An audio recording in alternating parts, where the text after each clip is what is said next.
బదిలీపై వెళ్లిన తహసీల్దార్ మండల కేంద్రమైన నిజాంపట్నం తహసీల్దార్ ఎస్ఎల్ నారాయణ రెడ్డి శుక్రవారం బదిలీపై ఒంగోలు వెళ్లారు. ఎలక్షన్ బదిలీలో భాగంగా నిజాంపట్నం వచ్చిన తహసీల్దార్కి మండలంలోని వీఆర్ఓ, వీఆర్ఏ కార్యాలయ సిబ్బంది ఆయనకు పూలదండలు, దుశ్శాలువాలతో ఘనంగా సత్కరించారు. ఈ సందర్భంగా తహసీల్దార్ మాట్లాడుతూ, గడచిన కొద్ది నెలల్లోనే మీ అందరి మన్ననలు పొందటం ఆనందంగా ఉందన్నారు.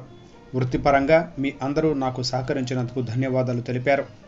ఈ సందర్భంగా తహసీల్దార్ నారాయణ రెడ్డికి సిబ్బంది వీడ్కోలు పలికారు.